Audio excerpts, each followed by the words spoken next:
Hello and welcome to this edition of WAOH TV. My name is Aaron Coleman, and here to talk a little bit about the big matchup between the Kansas City Chiefs and the San Francisco 49ers, none other than Bleacher Report's Brent Sobleski. Brent, how you doing this morning?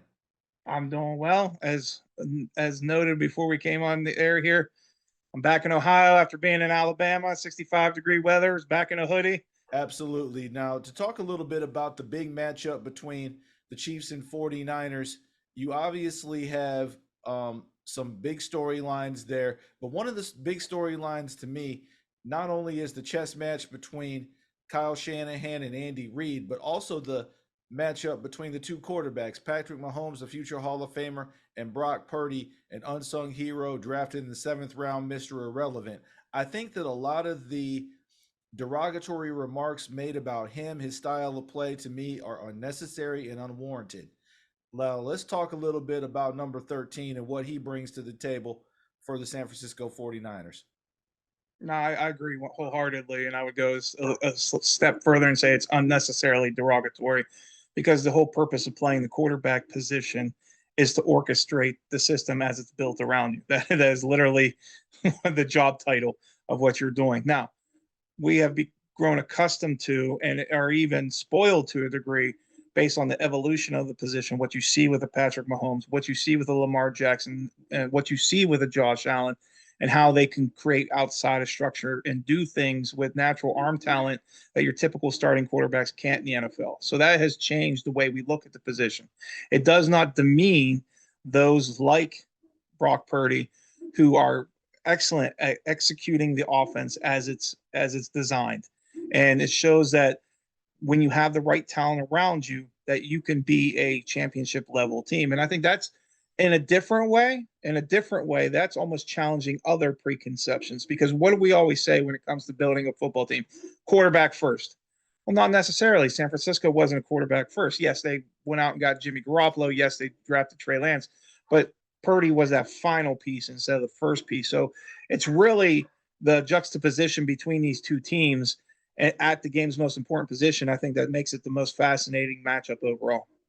Yeah, when you look at X Factor matchups as well, and you see that there's some unsung heroes that have been playing for both teams as it relates to this game that's coming up.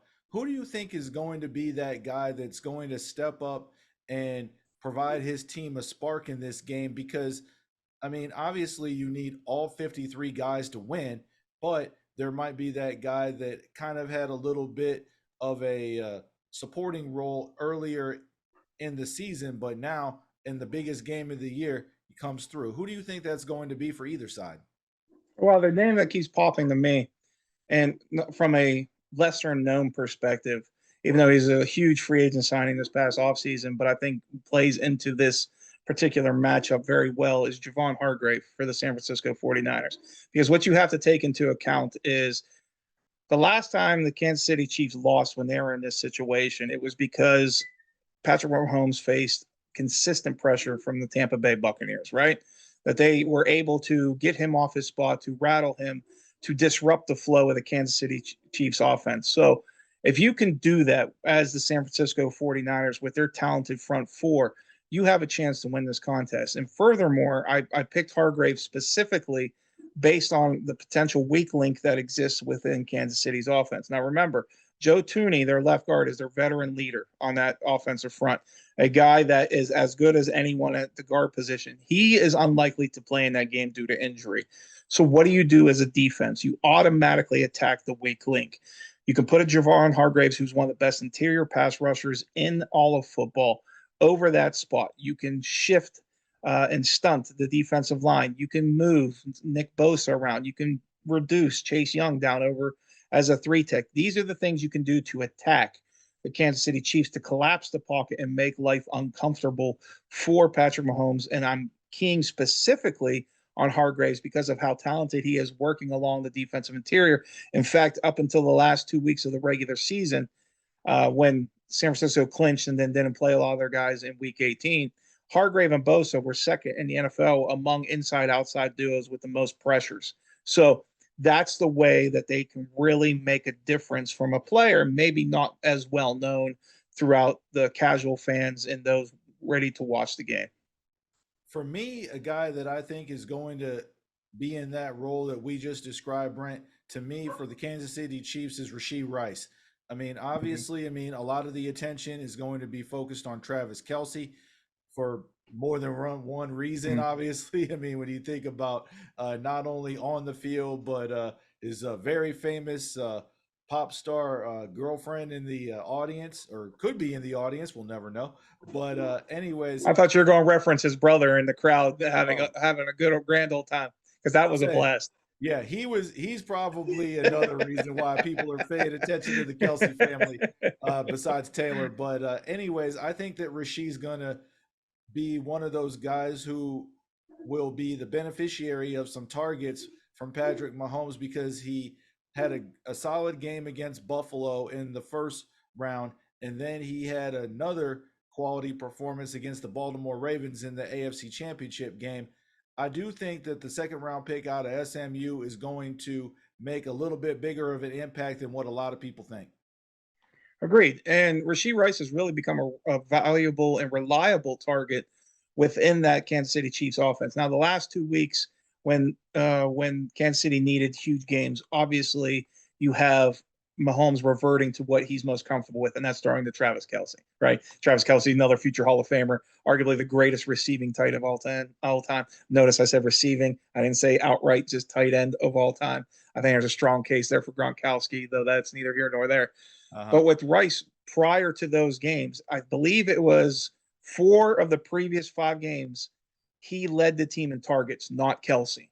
So that shows the growth of a very young player as he matures late in the season and grew and built a rapport with Patrick Mahomes, and it's important. So, yes, we will all be concentrating on Travis Kelsey, and that includes San Francisco's defense. But Rice gives them that outside threat that when they won the championship a year ago, they had from a Juju Smith Schuster that provided someone else that you have to account for and roll coverage toward. And Rice is that player now for the Kansas City Chiefs. Yeah, certainly. And these two teams have played each other before in the NFL championship game. When you talk about the San Francisco 49ers and the Kansas City Chiefs, I do think that the Chiefs do come out on top in this matchup. I do. But I think that it's going to be a lot closer than a lot of the experts think. And for those people who have a monetary interest in the game, I'll just put it that way. Um, I do think that Christian McCaffrey will go over at least 80 yards rushing. George Kittle might have over 4 receptions. And Christian McCaffrey and Travis Kelsey will both have an anytime touchdown. What do you think in that regard? Now, I agree with you. McCaffrey is maybe the biggest key in this entire game. And I know I've been asked personally from friends and those who are interested in the game for a multitude of different reasons. And my chalk response has been I do believe McCaffrey, one, will put up big numbers and certainly go over in certain instances. I looked yesterday, 4 of his last 5 games, he's hit over 100 or over 125 total yards from scrimmage. Also, when you look at it, I think he is the primary reason why San Francisco has a legitimate shot in this game. And I'll give you 2 reasons why. One, when it comes to defending zone run against base offenses, Kansas City is one of the worst in the NFL. They're very good overall as a defense, but not in that specific instance. And as we well know, San Francisco is one of the best zone running teams in the NFL under Kyle Shanahan's watch. Second, Kansas City is also one of the worst teams in the NFL when defending and allowing yardage in screen situations. When you have guys like Debo Samuel and Christian McCaffrey, you are going to utilize screens extensively. So, with the mentioning McCaffrey twice in that situation, one, I think it's absolutely vital San Francisco gets up early with their run game and screen game. McCaffrey will likely be that betting favorite for to be the first to score a touchdown. And if Kansas City or if San Francisco can get that lead early, they can control the clock a little bit and really not get outside of their game plan. So to me, that's really when I'm thinking with my head. when Mhm. it comes to San Francisco, and not with my heart with Patrick Mahomes winning another one with the Chiefs. Okay. All right. Favorite big game memory for you, Brent? We'll start off with you, and then I'll give you mine. Well, Aaron, we've been doing this and friends and talking about football for a very, very long time. So you know for a fact I grew up a Cleveland Browns fan. So those big game memories aren't good or non-existent in general. But at this, Non-existent for that one. yeah, exactly. Um, but at the same time, there's a moment that always sticks out in my head, and it's not necessarily during the game. It was a moment when I was a young man, shortly before I became a father. And if you remember when the Saints finally won with Drew Brees, Oh yeah. and he had his son on the field, and the son's wearing the headphones, and all the confetti's raining down. That's it. That's the moment. That's why you play the game. That's what you do for your entire life, to build for your family, to put yourself in a situation where you can truly and fully enjoy the moment and everything you achieved. And it's very similar in the NFL draft. My favorite moment isn't necessarily these guys getting picked, it's how they react once they're picked. I truly believe that football is something that's better, that helps us for the betterment of our society Mhm. if used in the right way. And we obviously can point to a bunch of different examples where that's not the case. But to me, that's the special moment. That's what I enjoy. That's what gets me in the feels.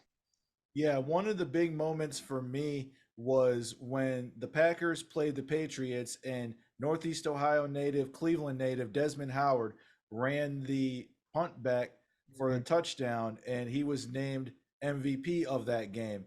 And I figured, I'm like, even though I'm an Ohio native and we are programmed in our minds from the time we are young to, the time we leave the earth, to not like that team up north and that state up north. I know that I had some family that was born up there, and I know that some of them rooted for that team, and I always did not mind Desmond Howard because he represented making the most of an opportunity. We talked a little bit about that with some of the guys that are going to be playing this coming Sunday, guys like Rasheed Rice and Christian McCaffrey and George Kittle and so forth. But Desmond made the most of his opportunity, and to me, that was my favorite moment of those games that ended and determined an NFL champion.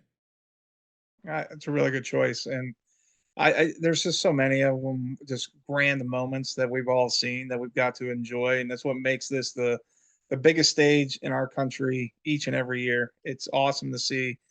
I enjoy the aspect of the storytelling, and that's something both of us have the pleasure of doing in this business. And what we get to discuss afterwards, whether you consider it hot takey or getting to delve in deep with some of these storylines, I think is really what makes everything truly special about the game itself.